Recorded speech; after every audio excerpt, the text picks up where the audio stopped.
I came back from 6 brutal months on an Alaskan oil rig, dreaming of peace, my porch, my dog, and found my entire house gone. In its place, a community center I never approved. But the HOA made one mistake. They didn't know my dad's a retired police captain. And I don't back down.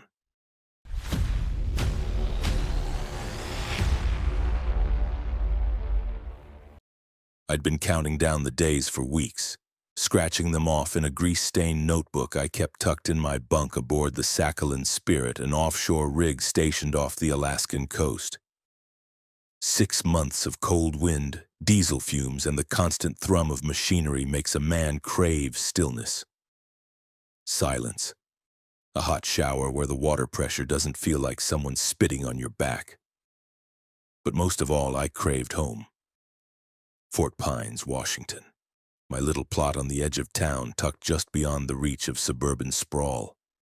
An old cedar-framed house my father built back in the late 70s, the same one I practically rebuilt from the studs up after a nasty storm took half the roof off a few years ago. My place, my work, my escape, and now finally I was headed back to it. I pulled into the neighborhood just after noon, dust coating the front of my truck like flour on fried chicken. A few of the same houses, a few new ones, and the same sharp turn at the corner where kids used to skateboard down the hill screaming like banshees. I smiled. Some things don't change. But then I hit my street and slammed the brakes so hard my coffee took a nosedive into the gear shift. My house was gone. Not foreclosure gone, not fire damage gone, not even we tore off the porch for renovations gone. I mean gone, replaced. In its place stood a shiny building, concrete, glass, and vinyl banners that flapped lightly in the wind like it had the right to breathe there. Over the doors hung a polished aluminum sign that read, Fort Pines Community Wellness and Recreation Center. My mouth dried instantly. The yard was paved over into a parking lot with painted spaces and a bike rack. My driveway, where my old Harley used to sit under a tarp, was now a designated yoga instructor parking-only spot. The oak tree I carved my initials into at 17 vanished. I got out of the truck and just stood there, frozen. My legs moved on their own like they didn't believe what my eyes were seeing. I walked toward the building like it might dissolve if I got close enough. It didn't. Inside, I saw pastel walls, an artificial fireplace, a playroom full of toddlers stacking plastic blocks under a banner that said Mini Mindfulness Mondays. People strolled around with smoothies. Someone was doing breathing exercises in a circle on what used to be my damn porch. "Excuse me," I muttered, loud enough to catch the eye of a young woman at the front desk, all smiles and lanyard. "Welcome to the Fort Pines Community Center," she chirped. "Are you here for the meditation walk or the Tai Chi workshop?" "No," I said slowly. "I'm here because this is my property, or it was. My name is Jason Miller. I live, or lived here." Her smile faltered, slightly, but she recovered quickly. "Oh, I think I've heard that name. Are you the gentleman who, abandoned the property a while back?" "Abandoned?" She nodded, tapping her keyboard like she was looking up a sandwich order. "Yes. The board mentioned something about that. I think they said the house was unoccupied for over 6 months, and under the community reallocation clause, the land was repurposed. It's all very legal. You should speak with Todd. He's the HOA president." HOA? That was a joke. My land was never part of any HOA. I made damn sure of that when I bought it. "Where is this Todd?" I asked, trying not to raise my voice, already aware of eyes turning toward me from the juice bar in the corner. "He should be here around 3, she said. "Oh, and just so you know, trespassing is kind of frowned upon." I didn't answer. I turned and walked out, heart pounding so hard I felt it in my teeth. My house, my land, gone. I scanned the property again, looking for anything, anything that might be left. My tool shed, my fishing kayak, the wrought iron mailbox with the dented side, nothing. Then I heard it, a familiar voice. "Jason?" came a surprised tone from behind me. I turned. Mrs. Gallagher, my old neighbor from 2 lots down. She was clutching a canvas grocery bag and staring at me like she'd seen a ghost. "Oh, honey, we didn't know when you'd be back." "What the hell happened, Eleanor?" I asked, gesturing wildly at the space where my entire life used to sit. She glanced around, lowered her voice, and took a step closer. "They said it was abandoned. The HOA put out notices, said you weren't reachable. Something about unpaid taxes, I think, but Jason, you were gone a long time." "6 months," I growled. "On rotation. I wasn't unreachable. My mail was being held. My dad knew where I was. This is insane." She gave me a helpless look. "You need to talk to Todd, and you should probably bring a lawyer." A car pulled up behind us, a familiar black Crown Vic. My father stepped out, dark shades, tight jaw, retired captain of Fort Pines PD. Rick Miller didn't need a badge anymore to scare the piss out of anyone with a clipboard. He looked at me, then at the building, then back at me. "What the hell is this?" he asked. "I was hoping you'd tell me," I said. He stared for a long second, then muttered under his breath, "Don't touch anything, don't yell at anyone, I'll make some calls." Then he turned and walked back toward his car, pulling out his phone. And just like that, the moment of stunned disbelief passed. What came after was rage, a slow burn under the skin, the kind that doesn't fade with time but gets sharper. They were going to regret thinking I wouldn't come back. I didn't sleep that night, not even for a minute. I lay on the old pull-out couch in my dad's garage apartment, staring at the ceiling like it owed me answers. Every creak of the siding, every whisper of wind felt like mockery. It wasn't even about the house anymore. It was the erasure. My home, my past, my entire claim to something real, scrubbed away and replaced with vegan smoothies and community board yoga. By 7 in the morning, Dad had already brewed a pot of coffee so thick it could strip rust. He handed me a mug without a word and nodded toward the truck. He'd spent half the night making calls. Quiet, low-level favors called into the city planning office, county records, even his old buddy at the tax assessor's office. What he found didn't add up. "So here's the funny part," he said as we drove. "There's no official demolition permit in the system." "What?" "No permit. No record of the building being condemned. There is, however, a reallocation request signed off by the city manager's office on behalf of the Fort Pines Homeowners Association." "My land's not part of any HOA." "Exactly." We parked outside the Planning and Zoning Department, a concrete box of a building with tinted windows and flickering lights in the lobby. Inside, the clerk handed us a folder with what was supposedly the full file on my property. Inside, a reallocation petition, stamped and approved, complete with signatures, including one that stopped my heart cold. My mother's. She'd been dead for 2 years. "Is this a joke?" I asked, the blood rushing in my ears. The clerk, some guy in his 20s with acne scars and a U.S. Constitution phone case, looked uncomfortable. "Sir, I just pull the files. I don't process them." I shoved the papers back into the folder and stormed out. Back at Dad's, I spread out the entire mess on the kitchen table. The property transfer, the so-called abandonment notice, the HOA filing, and the city's approval. None of it made sense. According to the paperwork, I'd failed to pay taxes for over a year, which was impossible. My payments were on auto draft. I pulled up my bank statements to prove it. Every quarter, like clockwork, the county pulled its pound of flesh. I even had the emails. I called the county office. "Oh," the woman said, "you paid, but the ownership designation changed on your parcel. It was transferred to a community holding fund, so payments were applied there. What the hell does that mean?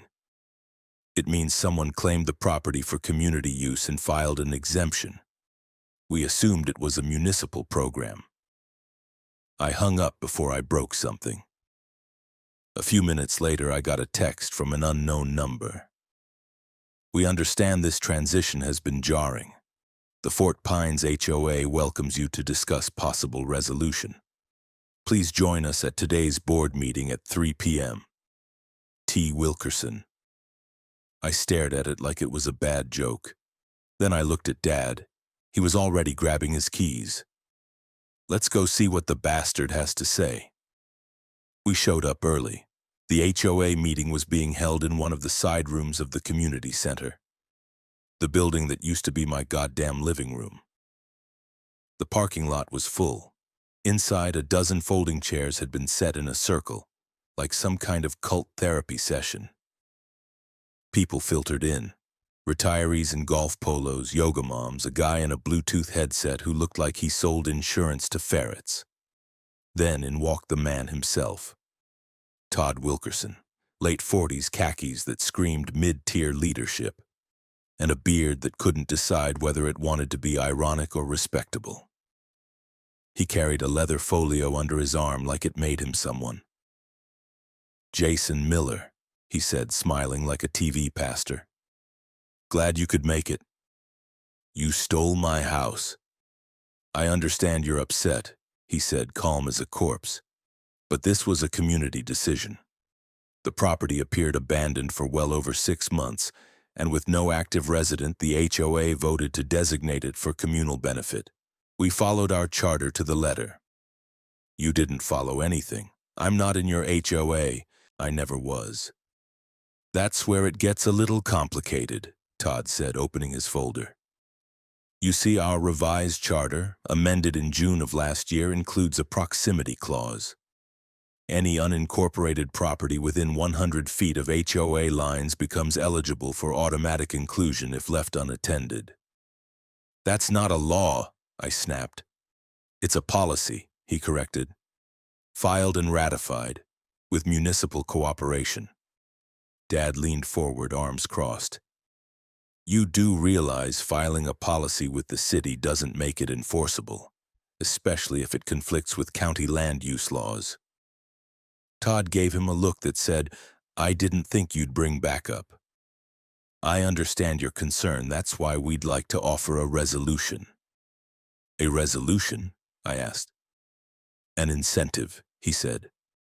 We're prepared to offer you a grant, $15,000 as a goodwill gesture, to help you relocate.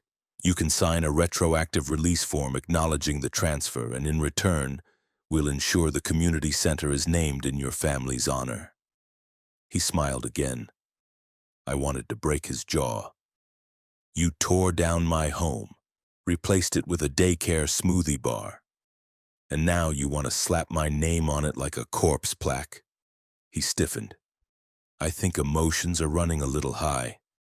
I stood. You're goddamn right they are. Dad followed, eyes still locked on Todd. We'll be in touch, through a lawyer. Todd didn't look surprised. Just know the community stands behind this project. We've had no objections, until now. I turned to leave, and that's when I saw her, Karen, blonde bob, clipboard, lips pursed like a paper cut. She was standing at the entrance with 2 other board members, watching the whole thing like a general observing a war she already knew she'd won. Jason, she said, voice syrupy. We really do appreciate your concerns, but I'm sure you'll come to see this was the right thing for the neighborhood. I stared at her for a long moment. Then I walked out. They thought I'd roll over, that I'd take the check and disappear, that nobody would fight back. They were wrong. I didn't waste time licking wounds. By the next morning, I was at the county registrar's office with my lawyer, Beth Marlowe, a woman who looked like a librarian but fought like a rabid raccoon in a courtroom. She'd worked property law in the state for over 20 years and had taken down more HOAs than most people knew existed. When she read through the paperwork Todd handed me, she let out a noise somewhere between a scoff and a dry laugh. "They really think this will hold up?" she muttered, flipping pages. "Proximity clauses? Community use doctrines? They've stapled buzzwords together like it's a defense." I'd already printed my tax receipts, emails, and digital time logs showing I'd been offshore, not dead. But she needed more. If they moved this through zoning and permits in under 6 months, they either greased the right palms or bypassed them entirely. Either way, we'll find it. We started digging. Public records, court filings, zoning variance requests, planning commission meeting minutes. It was like wading into a swamp full of rotting red tape. But then we found something. The center wasn't approved through HOA channels. It was constructed under the name of a non-profit, the Fort Pines Social Initiative Fund. Its stated mission? Improving community health through recreational infrastructure. I stared at the document with narrowed eyes. Since when does a yoga room and a goddamn latte bar qualify as recreational infrastructure? Beth's mouth pressed into a line. Since they called it a wellness center. We traced the fund's registration. It was barely a year old, run out of a P.O. box with a single listed officer. Karen Mills. Filed under her maiden name. That was the moment it all clicked.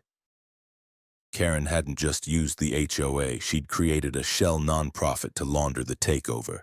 And judging by the bank records we subpoenaed 2 days later, she'd done well for herself. The fund had received 2 grants. One local, $25,000 from the city's Community Development Catalyst Initiative, and one federal, $180,000 from a pandemic recovery fund.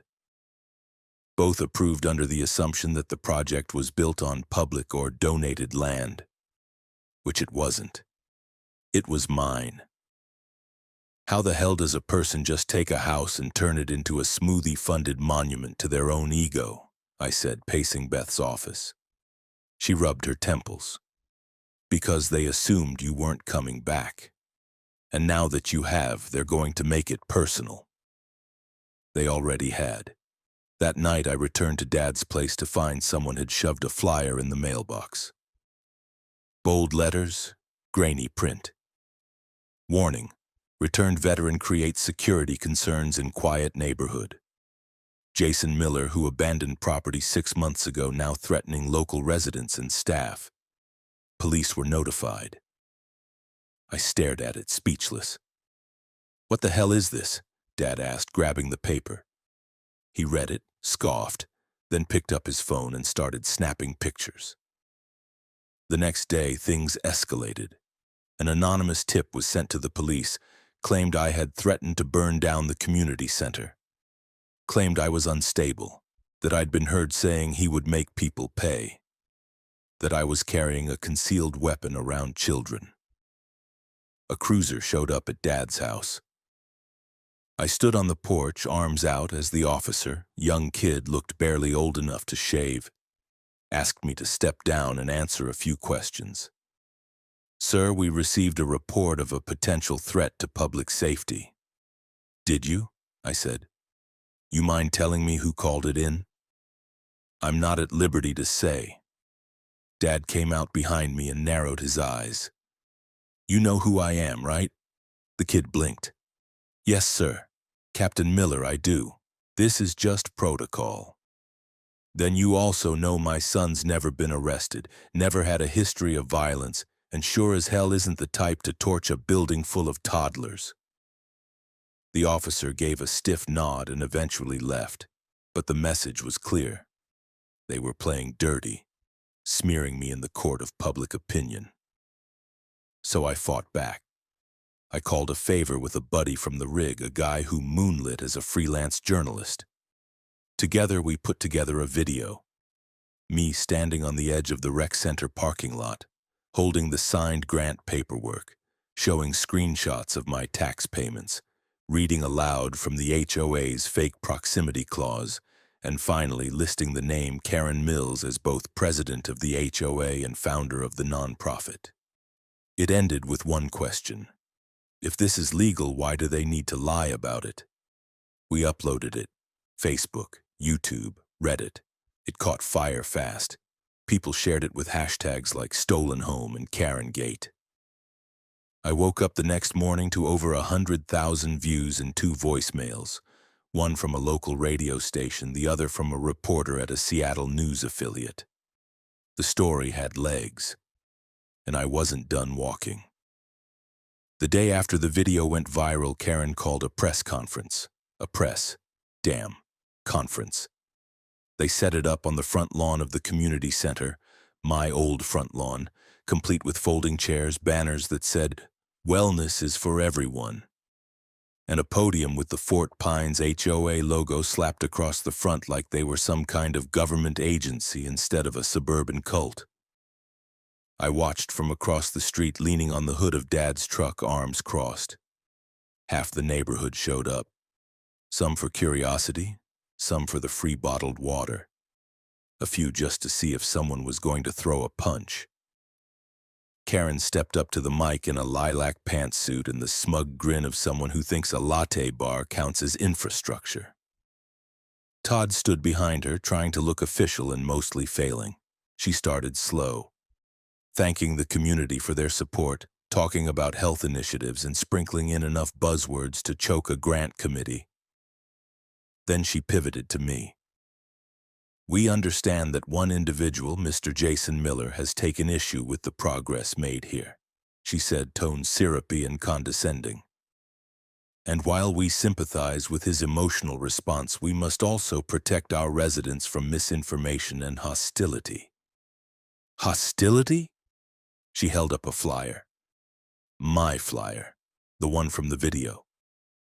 Despite multiple invitations to resolve this peacefully, Mr. Miller has chosen instead to escalate the situation publicly, with false accusations and reckless behavior. The HOA, in cooperation with the Fort Pines Social Initiative Fund, is now seeking a protective injunction against Mr. Miller for threatening community peace and safety. I laughed. Out loud, across the street. Karen's eyes flicked toward me just once. She didn't flinch. She knew the cameras were rolling. I didn't wait for the rest of her speech. I drove straight to Beth's office, stormed in with the fury of a man who'd just been turned into a local boogeyman. "Let me guess," she said, not even looking up from her monitor. "They went full spin, Doctor. They're filing for an injunction against me." She didn't even blink. "Good. Let them. You know what that gives us? Discovery." That word hit like a sledgehammer made of caffeine. Under the rules of legal procedure, their motion meant they had to open their books. Emails, documents, internal memos from both the HOA and the nonprofit. If they wanted to drag this into court, we were going to take it all the way, and then some. Beth drafted a counter-motion so fast I thought the keyboard might catch fire. While she worked, I made another move. I called a friend of mine from the rig, Diego. Good man, paranoid as hell and deeply in love with data. The guy ran a side hustle, scraping public records and cross-referencing them with IRS forms, grant applications, and local government contracts. Told him I'd buy him a month's supply of craft beer and pay cash if he could dig into anything Karen had touched in the last 2 years. By the end of the day, Diego sent me a file. Karen had submitted no fewer than 6 grant applications in the last 12 months under different project names. All used the same boilerplate language. All listed donated land as the project site. And all of them, had the same attached letter of support from the HOA. "Guess what else?" Diego wrote. "The digital signature on the land release form for your property was submitted from an IP address registered to the Fort Pines HOA office." They forged the signature, on my behalf, from their own damn building. Beth's eyes widened as she read the metadata. "That's fraud. That's not just a civil issue, that's criminal." We filed formal notice with the city council. We submitted everything to the county DA's office. We requested an emergency injunction against the HOA and the fund, citing fraudulent use of grant funds, illegal demolition and destruction of private property. The court hearing was set for the following Monday. We weren't just pushing back now, we were pushing through. But these people didn't play clean. That Friday, I got a call from a reporter at the Fort Pines Weekly. Friendly guy, name was Kenny. Said he wanted to get my side of things for an upcoming piece. I agreed to meet him at a diner off Highway 10.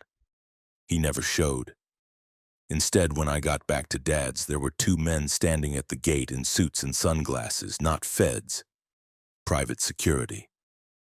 On behalf of the Fort Pines Social Initiative, they said, "We're here to serve you." They handed me a cease and desist letter and a formal defamation complaint. Karen was suing me for slander. Beth read through the documents and scoffed. They're trying to bury you under paperwork. Standard tactic. They can't win, but they can slow you down. That night, I posted a second video. I stood outside the center holding the new complaint in one hand and the forged signature in the other. If telling the truth is slander, I said, then sue me twice, because I'm not shutting up. The video went even bigger. Local news picked it up, then regional.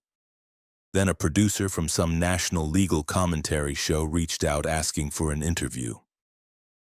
Karen had lit a fire, and I wasn't the only one burning.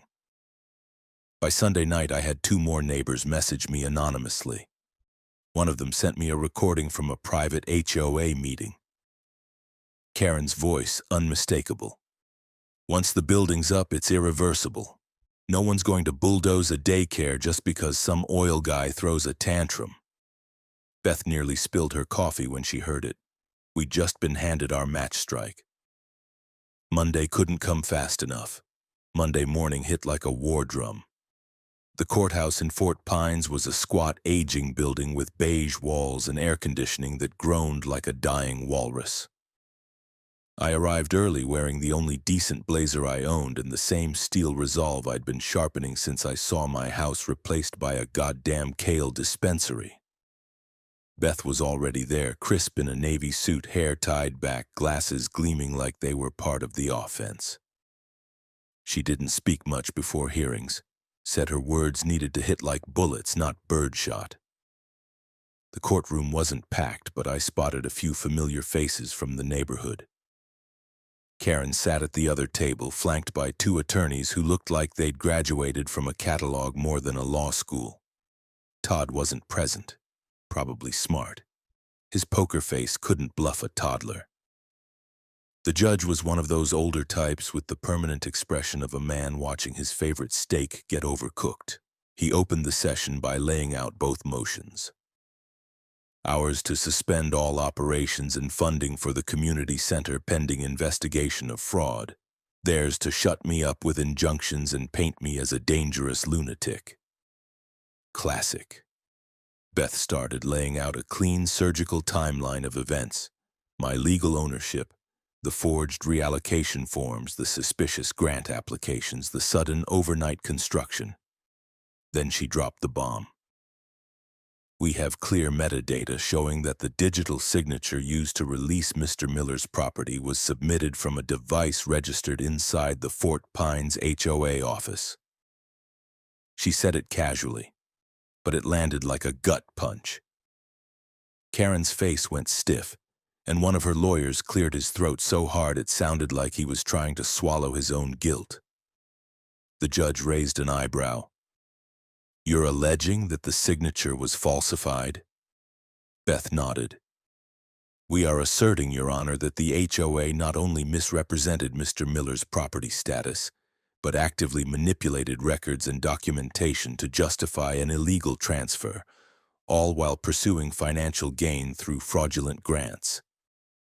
Boom. Karen's side fumbled. They asked for time. The judge gave them 48 hours to respond but didn't issue the injunction they wanted. Instead, he placed a temporary freeze note on all grant disbursements to the fund and barred any further construction or expansion on the site until the matter was resolved. It wasn't a win, but it was momentum. Back outside, I took a breath I didn't know I'd been holding. Beth patted my shoulder like a coach between rounds. "We're not done. This just opened the door." The next few days were a whirlwind. Word of the court freeze spread fast. The smoothie moms stopped smiling quite as wide. The HOA board went quiet online. But then the next punch landed, hard. I came home Wednesday night to find the back window of Dad's garage apartment shattered. Someone had slashed the tires on my truck too.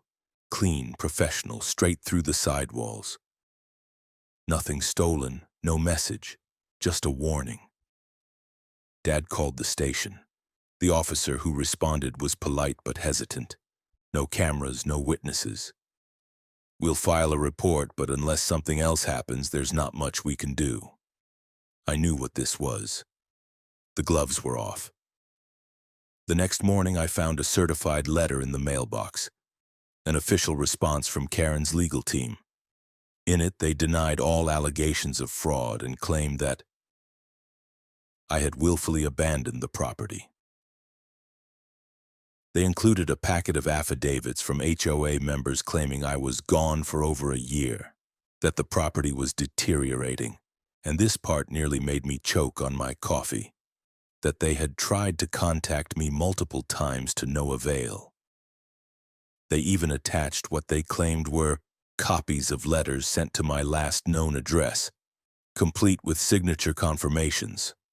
Only, the signatures weren't mine. And the return address? A P.O. box I had never used. Diego ran a scan through his records. "You're gonna love this," he texted me. That box was opened 3 months before the center's construction began, registered under the name J. Millard. Cute. It was clear. They hadn't just stolen my house. They'd manufactured an entire paper trail to justify it. But I wasn't the only one they'd done it to. That night I got a message through my blog from a woman named Lorraine Hastings, mid-60s, retired school teacher. She lived 2 blocks over and said the HOA had tried something similar with her house, a survey mix-up that accidentally redesignated her garage as part of a green belt. She fought it off barely, but had always suspected they were testing the waters for something bigger. By Friday, I had 5 more messages. Former homeowners, tenants, even a landscaper who said he was hired to tear down an old shed that looked like it didn't belong on HOA-managed land. None of them knew each other. But they all had one thing in common: Karen Mills and her magic paperwork. Beth began compiling statements. We weren't just looking at one isolated fraud. We were looking at a pattern, a scheme. And then came the nail in the coffin. Late Friday night, I got an unmarked envelope slipped under the door. Inside, a flash drive. It contained a video file, grainy, low-res, recorded from a phone.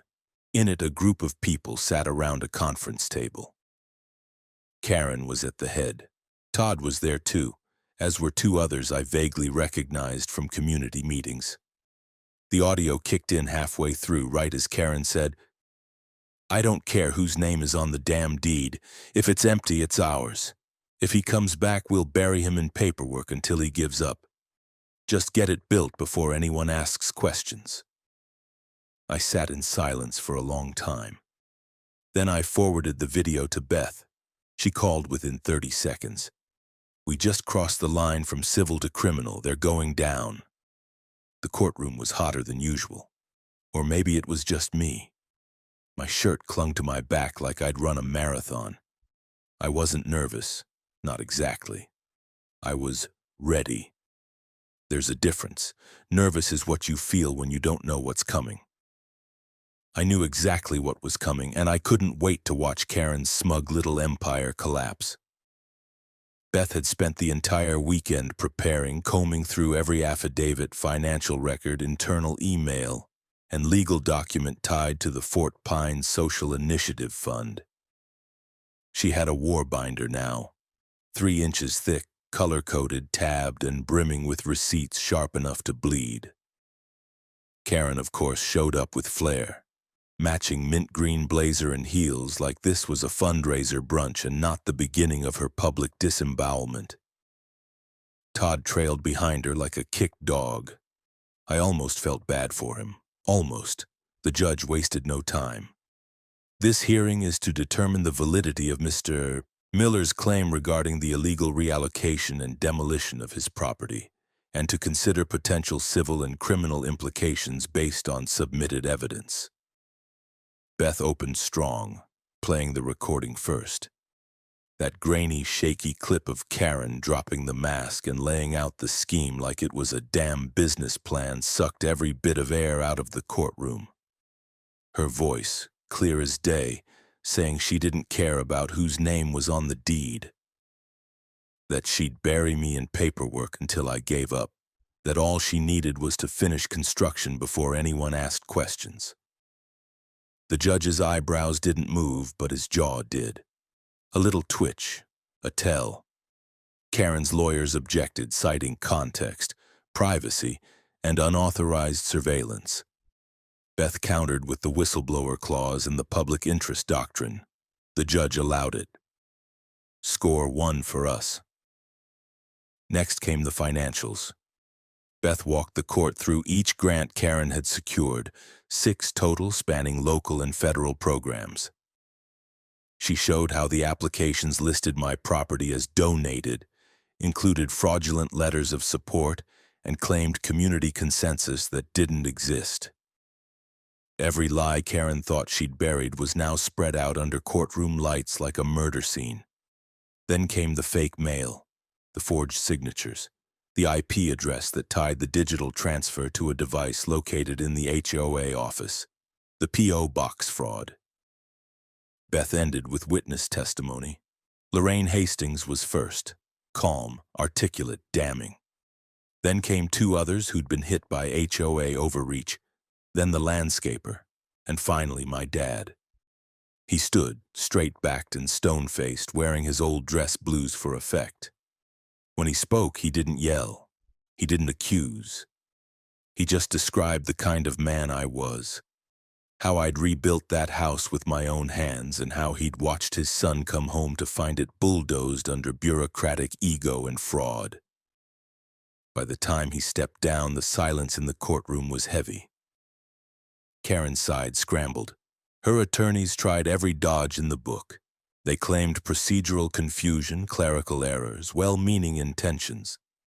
They said the project had already brought measurable wellness benefits to the community. They trotted out 3 HOA members who spouted the same lines about revitalizing the neighborhood and Jason's absence creating uncertainty. But none of it landed. Not when Beth cross-examined. She dismantled each of them with surgical precision. Did you personally verify the ownership before signing this affidavit? Were you aware the property taxes were fully paid? Are you familiar with the penalties for perjury in this state?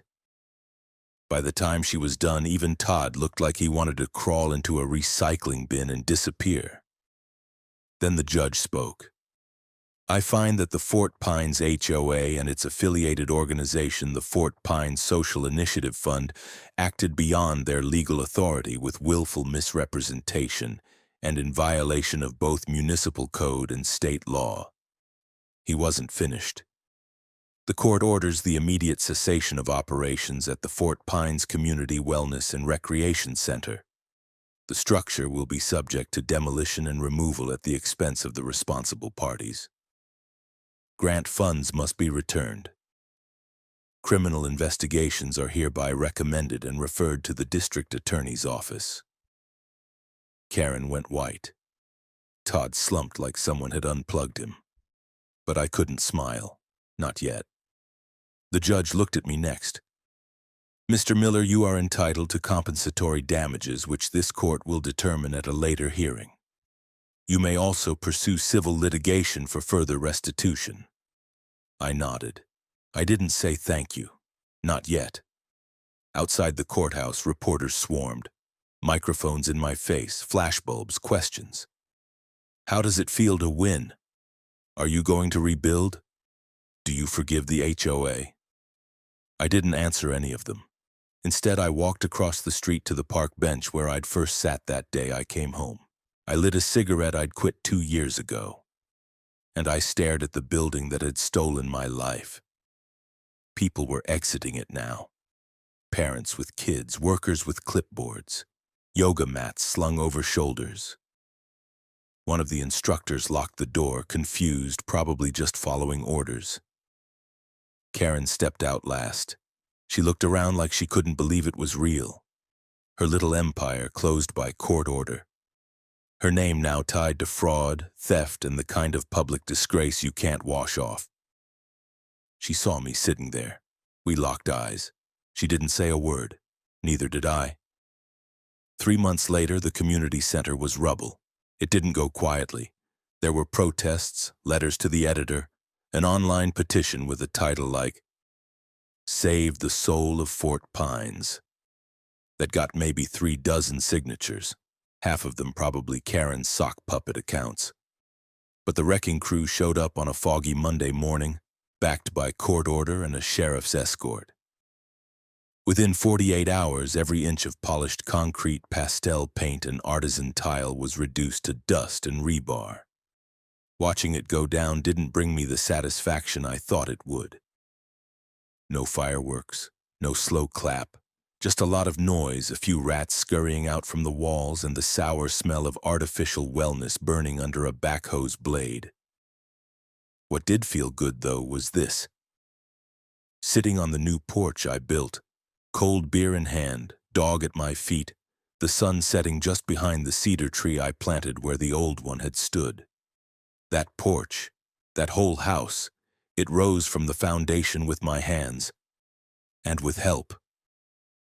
Beth refused to take payment after the case closed, said my story had already landed her 3 new high-profile clients in a TEDx talk in Portland. Diego showed up on weekends with his weird playlist and an uncanny ability to install plumbing without a single leak. Lorraine dropped off casserole and gossip twice a week. "I always knew Karen was slippery," she said once, "but I didn't know she was full octopus." Even Todd came by, not to help, just to say something, I guess. He stood awkwardly on the gravel driveway, holding a box of donuts like a peace offering from a man who finally saw the chessboard he'd been dragged across. "I didn't know it went that far," he said quietly. "Karen, she steamrolled everything, everyone." I didn't answer, just took a donut, Bavarian cream. Not bad. As for Karen, well, she lost everything. The grants, the board seat, the monthly wine club where she used to lord over other women like she invented Sauvignon Blanc. Rumor had it she tried to get hired by a neighboring HOA. They didn't return her calls. Criminal charges were still pending. Misuse of federal funds, fraudulent documentation, at least 1 count of conspiracy to commit property theft. Her lawyer was a public defender now, and I heard she sold her car to cover legal fees. She tried to contact me once, a handwritten letter, shaky penmanship, soaked in fake contrition.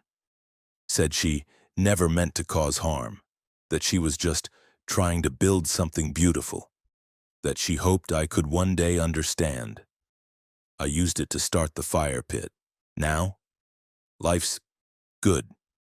The house stands stronger than before, reinforced frame, new porch swing, a rain collection system I actually finished this time. The air smells like sawdust and pine. I got a new kayak. The lake's still mine no matter what any HOA thinks. Dad comes by more often. Says he sleeps better knowing the place is back in our hands. He still calls Karen Napoleon in a pantsuit.